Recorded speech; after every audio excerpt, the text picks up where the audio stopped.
L'opération de démantèlement commence très tôt ce mercredi 30 septembre. Les agents de la CIE de la direction régionale Abidjan Nord, déterminés à mettre définitivement de l'ordre sur les réseaux ici à Djamé Liberté, sont accompagnés des forces de l'ordre. Et après plusieurs heures de patrouille, le bilan est fructueux. 20 individus arrêtés et plusieurs branchements anarchiques démantelés. Il a fait une manipulation en retirant un peu la minuterie là. Donc la route d'attaque ne rentre pas dans la vie sans fin. Donc le compteur tourne simplement, mais les index n'affichent pas. C'est une douzaine de réfrigérateurs qui étaient alimentés par ce compteur. Des actes frauduleux aux conséquences économiques énormes. Et pour l'année 2015, à fin juin, nous étions déjà à 7,6 milliards de pertes dues à la fraude. Et donc, on ne pouvait pas rester les bras croisés face à ce phénomène. Donc, nous avons lancé des campagnes de recherche fraude. Pour être complet, selon les responsables de cette direction de la CIE, la fraude sur l'électricité dans leur zone se chiffre à 14 milliards de francs CFA pour la seule année 2014. Et pour plus d'efficacité dans la répression, la loi numéro 2014-132 du 24 mars 2014 portant nouveau code de l'électricité prévoit des peines de prison en cas de fraude. Les parents ont besoin de conseils éclairés pour opérer des choix pour l'avenir de leurs enfants. C'est pourquoi un salon de la petite enfance et des parents est organisé par une structure de communication. Ce salon est une plateforme de réflexion et de débat autour des problématiques liées à l'enfance. L'enfant est un citoyen comme les autres. Il est important qu'on prenne en compte ses besoins. Il est important qu'on se soucie de son opinion. Il est aussi important qu'on se pose la question de son rôle et de sa place dans notre société d'aujourd'hui qui bouge beaucoup et on se rend compte qu'on peut tendre l'oreille aussi vers les enfants. Nous espérons apporter une contribution en tout cas à la réflexion sur ce sujet. Quelle société pour l'enfant d'aujourd'hui est le thème retenu pour ce salon, le deuxième du genre qui a réuni enseignants, spécialistes de l'enfance et parents. Ce salon participe de la mise en place de la politique de gouvernement qui met au cœur de sa gouvernance la protection de l'enfant. Nos enfants, c'est ce qu'il y a de plus important pour nous dans notre vie, c'est cela qui conditionne notre vie. Donc venir au contact de promoteurs, de personnes qui interviennent au bien-être des enfants, et pour nous, c'est une opportunité. Au menu de ce salon, des conférences, des ateliers, des expositions, des animations et spectacles sur le bien-être de l'enfant. En Côte d'Ivoire, le sommet pour le bien-être social a réuni des membres d'organisations de jeunesse, de la société civile, de la presse d'ONG, de structures étatiques et d'agences de développement. Leur préoccupation, faire entendre leur voix et échanger leurs idées sur la façon dont la technologie et les nouveaux médias peuvent aider à construire un avenir meilleur.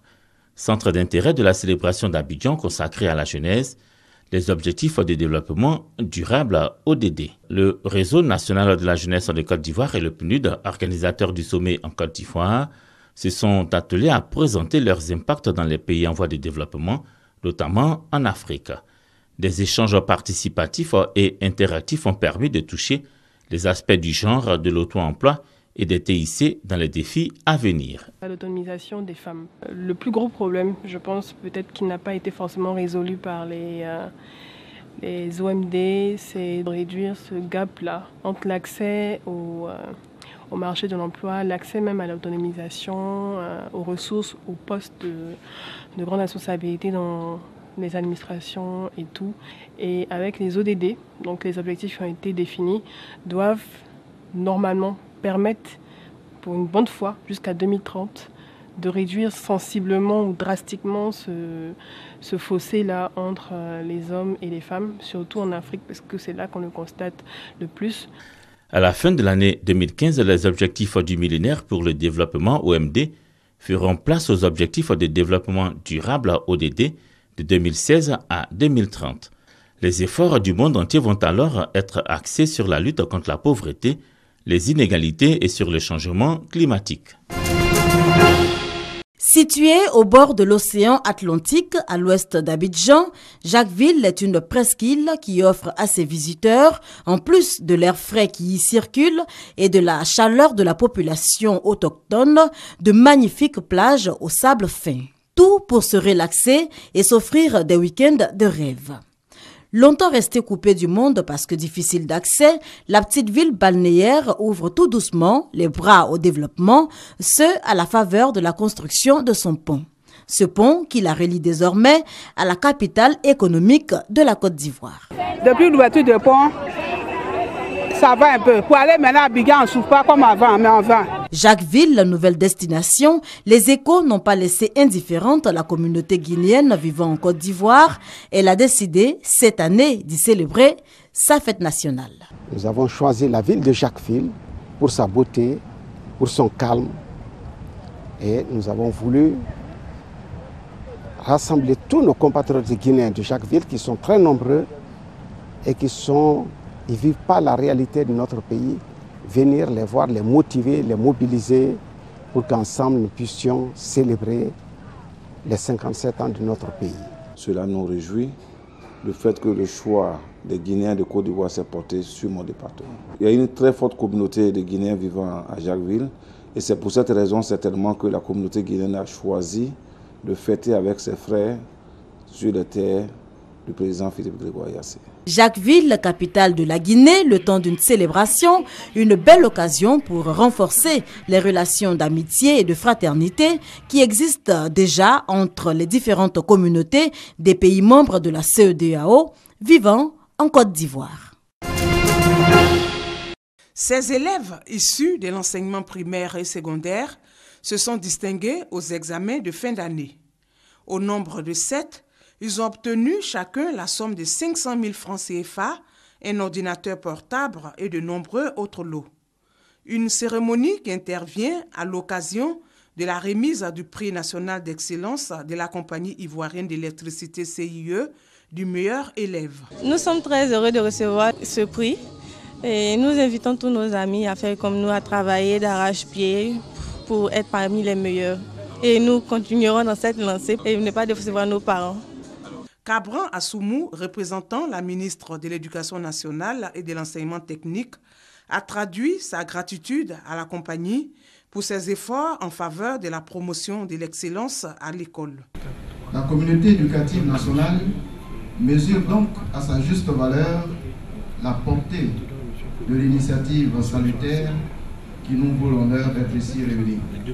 Nous contribuons à, si vous voulez, à célébrer, à récompenser le mérite et l'excellence.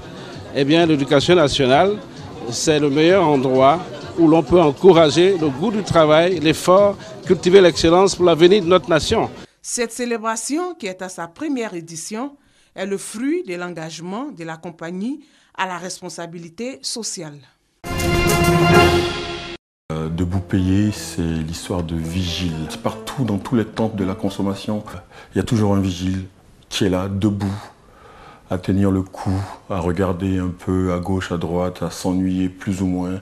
La vie des vigiles en Europe, comptée par Gauze, n'a pas du tout ennuyé le jury du prix Kayl Cedra 2015. Son livre, le premier de sa carrière d'écrivain, remporte le premier prix Kayl Cedra dans la catégorie lycée et collège. Dans la catégorie école primaire, c'est le roman Tout rond de Fatou Keïta qui enlève la Palme d'Or. Après 11 années d'existence, les initiateurs du prix Kayl Cedra veulent internationaliser cette distinction. La prochaine édition consistera à inviter le Sénégal, avec qui on a de grands contacts, l'Algérie et l'Afrique du Sud, déjà pour pouvoir internationaliser ce prix-là. L'objectif du prix Kayl Cedra est de faire vivre le livre, accompagner la production littéraire, ériger des clubs littéraires et des bibliothèques dans les établissements scolaires.